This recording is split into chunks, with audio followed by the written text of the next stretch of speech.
Hi friends! నేను మీ సీతామహాలక్ష్మి. ఈనాటి కథలకి స్వాగతం. ఈరోజు మనం మంచి మనసుకు మంచి రోజులు అనే చందమామ కథని చెప్పుకుందాం. రచన డాక్టర్ గంగిశెట్టి శివకుమార్ గారు. మంచి మనసుకు మంచి రోజులు. రత్నగిరి జమీందారు తోటమాలి హఠాత్తుగా పాము కరిచి చనిపోయాడు. అతడికి భార్య, ఇద్దరు కొడుకులు ఉన్నారు. వారిని పరామర్శించబోయిన జమీందారు తోటమాలి భార్యతో, ఇప్పుడు మీకు బతుకు తెరువు చూపించాల్సిన బాధ్యత నాకుంది. ఎదిగి వచ్చిన మీ పెద్దబ్బాయికి నా కొలువులో ఏదైనా ఉద్యోగం ఇస్తాను అన్నాడు. అందుకు తోటమాలి భార్య, అయ్యా, పెద్దవాడు తెలివిగలవాడు, కలుపుగోలు మనిషి, అందరితోనూ మంచిగా ఉంటాడు, ఎటువంటి కష్టమైనా భరించి అనుకున్నది సాధించగలడు, అలా అయినా బతకగలడు, దయ ఉంచి చిన్నవాడికి ఉద్యోగం ఇవ్వండి, ఈ నీడలో వాడి మానాన వాడు బతికిపోతాడు అన్నది. ఇందుకు జమీందారు పెద్దవాడి అంగీకారం అడిగాడు. పెద్దవాడు ఎంతో సంతోషంగా అంగీకరించాడు. ఒక వారం తిరిగేలోగా చిన్నవాడు జమీందారు కొలువులో చేరిపోయాడు. వాడికి జీవితం సుఖంగా సాగిపోతున్నది. ఈ లోపల పెద్దవాడు తండ్రి సంపాదించి వదిలిపోయిన అంతగా వ్యవసాయ యోగ్యం కాని 2 ఎకరాల బీడు పొలాన్ని రాత్రింబవళ్ళు శరీర కష్టంతో తీర్చిదిద్దాడు. అక్కడ ఇక్కడ అప్పు తెచ్చి పెట్టుబడి పెట్టి మామిడి మొక్కలు నాటాడు. తోటను కంటికి రెప్పలా కాపాడాడు. 4-5 ఏళ్లు గడిచేసరికి తోట కాపుకొచ్చింది. క్రమేణా పెద్దవాడికి ఆదాయం చేతికి అందసాగింది. ఇలా 2-3 ఏళ్లు గడిచేసరికి పెద్దవాడు గ్రామంలో కాస్త ఆర్థికంగా స్థిరపడ్డాడు. ఈ విషయం ఆ నోట ఈ నోట రత్నగిరిలో ఉన్న చిన్నవాడికి చేరింది. అన్న బాగుపడడం వాడికి ఇష్టం లేకపోయింది. త్యాగబుద్ధి చూపి తనకు బతుకు తెరువు చూపాడన్న కృతజ్ఞత కూడా లేకపోయింది. ఉన్న పళాన వాడు పల్లెకు ఊడిపడ్డాడు. వాడి తల్లితో, ఇదేమన్నా న్యాయంగా ఉందా? నాన్న సంపాదనలో అన్నదమ్ములైన మా ఇద్దరికీ సమాన హక్కు ఉన్నది గదా, అన్న ఒక్కడే అనుభవిస్తుంటే చూస్తూ ఊరుకున్నావేం అన్నాడు. న్యాయం చెప్తే చిన్నవాడికి మరింతగా కోపం వస్తుందని ఆమె నోరు మెదపలేదు. ఇది పని కాదని చిన్నవాడు మహామూర్ఖంగా గ్రామంలోకి పోయి తన దూరపు బంధువు శరభయ్య అనే వాడితో తనకు అన్యాయం జరిగిందంటూ మొరపెట్టుకున్నాడు. ఇలాంటి తగాదాలంటే శరభయ్యకు మహా వినోదం. గ్రామంలో ఏ తగాదా వచ్చినా దాన్ని పెంచటమే గాక దాన్ని చివరకు తనకు లాభంగా మార్చుకోవటంలో దిట్ట. శరభయ్య చిన్నవాడిని బుజ్జగిస్తూ, ఒరేయ్ చిన్నా, ఇది అంత తేలిగ్గా తేలే విషయం కాదు, గ్రామ పెద్ద వద్దకు పోవాల్సిందే అన్నాడు. గ్రామ పెద్ద శరభయ్యకు మంచి మిత్రుడు, పైగా పెద్ద లంచగొండి. అందువల్ల శరభయ్య చిన్నవాడికి అనుకూలంగా తీర్పు వచ్చేటట్లు చూడగలిగాడు.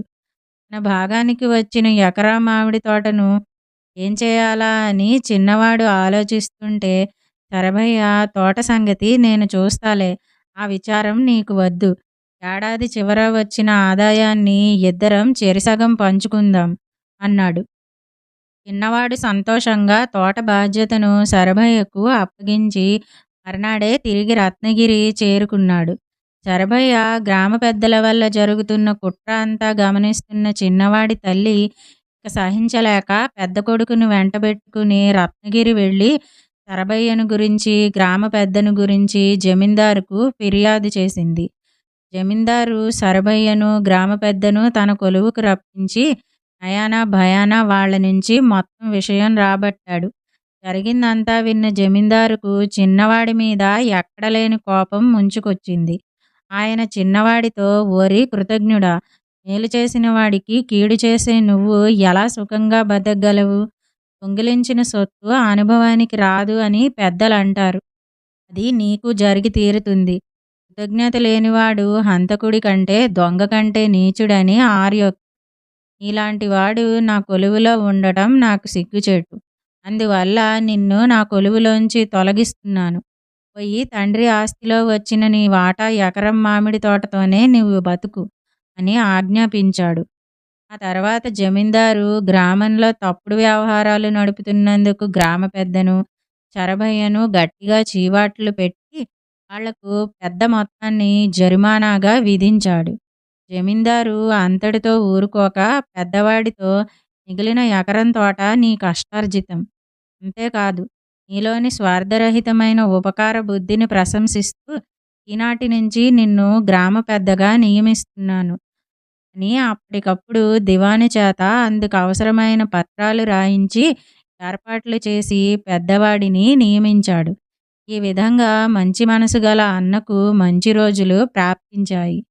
ఇదండి మంచి మనసుకు మంచి రోజులు అనే చందమామ కథ. ఇప్పుడు మరో కథని కూడా మనం విందాం.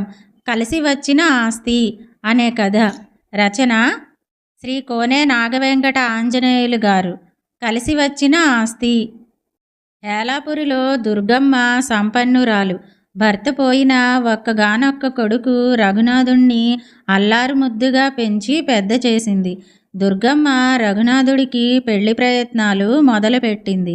సుగంధపురి నివాసి నారాయణ కుమార్తె సింధూర చూడగానే రఘునాథుణ్ణి ఆకట్టుకుంది.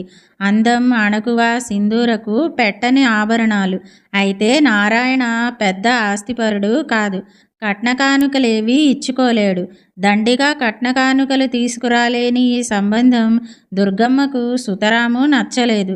కానీ రఘునాథుడు సింధూరనే చేసుకుంటానని పట్టుబట్టాడు. చిల్లి గవ్వ ఆస్తి లేని ఈ పేద సంబంధం మనకు వద్దు అనేసింది దుర్గమ్మ. గారాబంగా పెంచిన తల్లి మాట జవదాటలేక రఘునాథుడు మౌనంగా ఉండిపోయినా మనసులో నుంచి సింధూరను మాత్రం తొలగించుకోలేకపోయాడు. ఈ పరిస్థితిలో నారాయణ బంధువు వ్యవహారదక్షుడైన 70 ఏళ్ల వృద్ధుడు శ్రీకరుడు దుర్గమ్మను చూడవచ్చాడు. ఆయన తనెవరైనది దుర్గమ్మకు చెప్పి, సింధూర తండ్రి నారాయణ నాకు ఆప్త బంధువు. అతడికి ఆస్తిపాస్తులు లేని కారణంగా మీరు అతడి కుమార్తెను చేసుకోవడానికి వెనుకాడుతున్నట్టు తెలిసింది. మీకో రహస్యం చెబుతున్నాను, వినండి. త్వరలోనే సింధూరకు ఆమె అత్తవైపు నుంచి బోలెడంత ఆస్తి సంప్రాప్తం కాబోతున్నది. సింధూర మెడలో మీ అబ్బాయి తాళి కట్టిన మరుక్షణం 20 లక్షలకు పైగా ఆస్తి ఆమెకు దారాదత్తమవుతుంది. ఇంతకు మించి నేనేమీ చెప్పలేను అన్నాడు. ఇది వింటూనే దుర్గమ్మకు ప్రాణం లేచి వచ్చినట్లయింది. సంతానం లేని ధనికురాలైన సింధూర మేనత్త ఎవరో వివాహమైన మరుక్షణం సింధూరకు 20 లక్షల విలువైన ఆస్తి చెందేలా వీలునామా రాసి ఉంటుందని ఆమె ఊహించింది. దుర్గమ్మ శ్రీకరుడి ముఖంలోకి పరీక్షగా చూస్తూ, అయ్యా, తమరు పెద్దవారు, అబద్ధం చెప్పరని నమ్ముతున్నాను. కానీ మీరు చెప్పిన విధంగా జరగని పక్షంలో మాత్రం పరిస్థితులు చాలా దారుణంగా పరిణమిస్తాయి. నారాయణ గారితో వివాహానికి ఏర్పాట్లు చేసుకోమని చెప్పండి అన్నది. ఆ తర్వాత ఒక పక్షం దినాల్లో సింధూర వివాహం రఘునాథుడితో వైభవంగా జరిగిపోయింది. అతి సామాన్య కుటుంబానికి చెందిన సింధూరను సంపన్నురాలైన తన కోడలుగా చేసుకున్న దుర్గమ్మ ఉదారతను నారాయణ వైపు బంధువులు పొగుడుతుండడం దుర్గమ్మ చెవుల పడుతూనే ఉన్నది. వీళ్ళెవరికీ అసలు రహస్యం తెలియదు గదా అని గుంబనగా నవ్వుకున్నది దుర్గమ్మ. తనకున్నంతలో కూతురికి చీరే సారే పెట్టి అత్తవారింట కాపురానికి పంపాడు నారాయణ. త్వరలో కోడలికి కలిసి రాబోయే 20 లక్షల ఆస్తి కళ్ళ ముందు కదలాడుతుండడంతో దుర్గమ్మ నారాయణ ఏం పెడుతున్నది పెద్దగా పట్టించుకోలేదు. నెల రోజులు ఇట్టే గడిచిపోయాయి.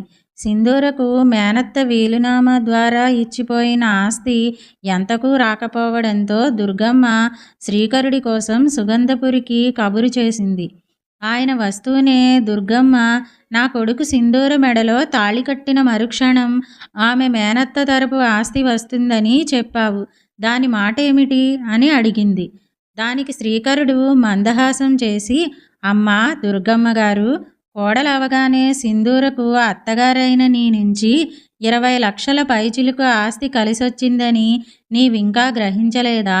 ఆమె ఇప్పుడు పేదవాడైన నారాయణ కూతురు కాదు, సంపన్నురాలైన దుర్గమ్మ కోడలు, అవునా అన్నాడు. ఇది వింటూనే దుర్గమ్మ నిర్ఘాంతపోయింది. శ్రీకరుడు చెప్పిందే జరిగిందన్నది కళ్ళెదుట కనబడుతున్న నిజం. ఇందులో ఎవరినీ తప్పుపట్టలేం. లక్షలు రాకపోతే ఏం, లక్షణమైన కోడలు వచ్చింది. తన కొడుకు కోరిక తీరింది. గుణవంతురాలు తనకు కోడలైంది అని సర్ది చెప్పుకున్న దుర్గమ్మ శ్రీకరుడి తెలివిని మెచ్చుకున్నది. ఇదండి కలిసి వచ్చిన ఆస్తి అనే కథ. ఈ 2 కథలు గనక మీకు నచ్చినట్టయితే లైక్, షేర్, కామెంట్ చేయండి. మరిన్ని మంచి కథల కోసం మా ఛానల్ను సబ్స్క్రైబ్ చేసుకోండి. మళ్ళీ మరొక మంచి కథతో కలుసుకుందాం. అంతవరకు వింటూనే ఉండండి ఈనాటి కథలు.